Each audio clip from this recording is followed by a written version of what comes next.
gave you permission to sit on my property like a stray goat? Stray goat? Madam, I was only resting my legs. No need for animal abuse. Get up before I personally throw you out. Violence, just because somebody is handsome?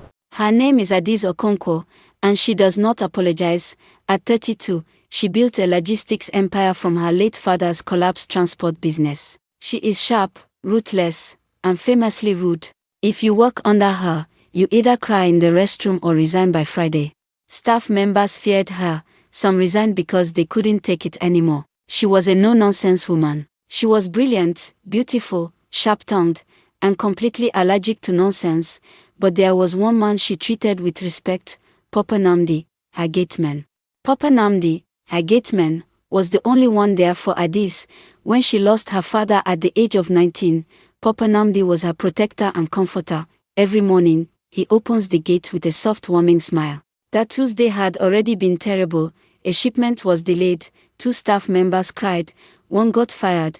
By the time Adiz drove into her compound that evening, her anger was looking for somewhere to land, and unfortunately for one young man, it found him.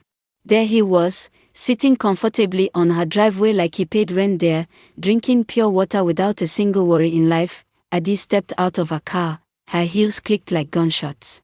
Who gave you permission to sit on my property like a stray goat? Stray goat? Madam, I was only resting my legs. No need for animal abuse. Get up before I personally throw you out. Violence, just because somebody is handsome? Nebiko, this is my son, Tobechuku. First class, madam.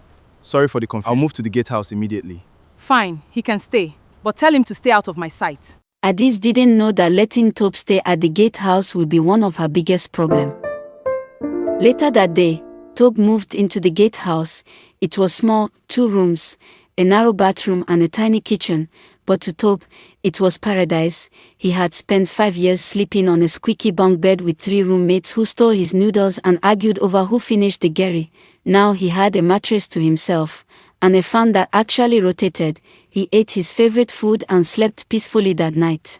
The next morning, at 6:15 a.m., Toby stepped outside to get air. He was wearing singlet and boxers, because no one will see it wrong at that hour. Adiz was on her balcony, cup of tea in hand. Toby went to wave at her. She looked down, he looked up, he waved, she did not wave back. Instead, she looked away, then she called Papa Namdi. Papa Namdi, your son is indecent. No, he was just... Tell him to wear proper clothes before stepping out. This is not a village meeting. Tobe, madam said you are indecent. Indecent? But Papa, I'm wearing clothes now. She said this is not a village meeting, so you have to be decent. How does singlet and boxers concern village meeting? Or maybe in our village they use singlet and boxers to attend meeting. Jokes apart, I beg you in the name of God, don't provoke that woman. She has fired people for blinking too loudly. That same afternoon, Tobe decided to wash his clothes outside.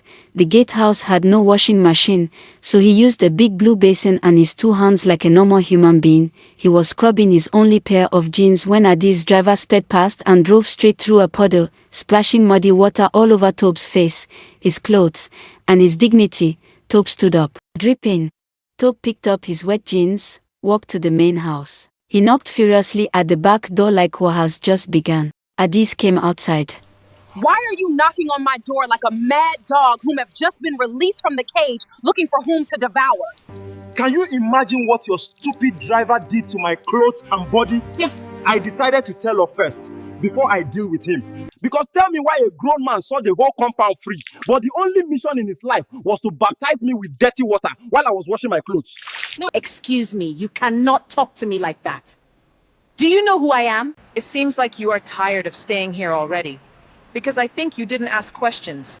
Ma, your driver splashed water on me on purpose and spoiled the only dress I want to wear for my clearance today. You mean you don't have any other dress to wear today? Yes, ma. Exactly. This is the only dress I have. Oh, okay, give me the cloth. I'll help you wash and iron them.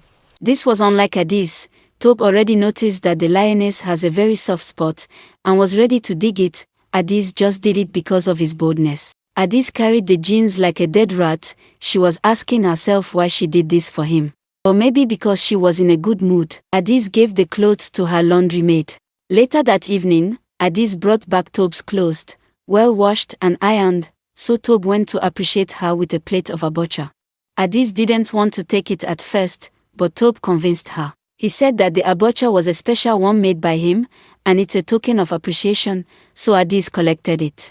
Then she went to her kitchen and ate every single bite. She really enjoyed it. 3 weeks later, Tob was still living in the gatehouse, still broke, still confused about life. Every morning, he left the mansion wearing his NYSC khaki like a soldier going to war, and every evening, he returned looking like life had personally insulted him. The company he was posted to for NYSC was a disaster. Every day, they made him photocopy papers, fetch tea, arrange files, 5 years studying engineering, only to become an office errand boy. One evening, Adiz overheard him talking to his father outside the gatehouse, and for the first time, she heard pain in his voice, not jokes, not sarcasm, pain. She stood quietly in the dark, listening. Tob looked tired, broken, frustrated, and somehow, that bothered her, which made no sense at all, because Adiz Okonkwo was not the type of woman who cared about anybody's struggles, especially not a stubborn gatehouse boy.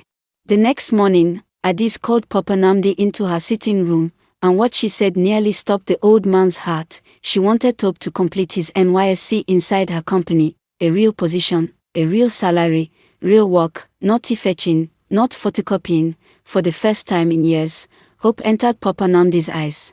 But when Papa Namdi gave Tob the news, he did not celebrate. He became suspicious. Why would a rich woman suddenly help him? Why him? Tob did not trust rich people. And Adiz, she looked exactly like the type of woman who could destroy somebody's life with a single sentence. Still, he accepted the offer, because poverty did not allow pride. The next Monday, Tob reported to Adiz's company wearing his best shirt and his father's old polished shoes. Adiz was already waiting for him in the lobby, looking beautiful, intimidating, dangerous. Then she smiled at him, not a soft smile, a warning smile, and suddenly, Tob knew his suffering had just upgraded. Adiz's first assignment nearly killed him. The warehouse was a complete disaster, broken curtains, old receipts, dust everywhere, and a smell so terrible, it felt illegal. But Tob rolled up his sleeves and started working anyway, because if life wanted war, he was ready. Hours later, Adiz came to inspect his progress, and immediately started criticizing everything. According to her, he arranged things wrongly, separated items wrongly, even breathed wrongly. Tob wanted to argue, but he also wanted to keep his job, so he swallowed his frustration like hot tea. But before she left, Adiz said something unexpected. "The abacha you gave me that day. It was too sweet." Then she walked away casually, as if she did not just expose herself. Tob stood there confused, because for a woman who claimed she hated roadside food, she clearly finished every bite. By Friday, the warehouse looked completely different. Everything was arranged perfectly, even the floor was shining. Adiz walked through the warehouse silently. Then finally, she looked at Tob and said, "It's acceptable." To anybody else, that sentence meant nothing, but inside Adiz's company, it was basically a standing ovation.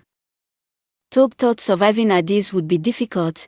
He had no idea that working directly under her was about to change both their lives forever, and somewhere deep inside Adiz, a heart she buried years ago was slowly waking up again.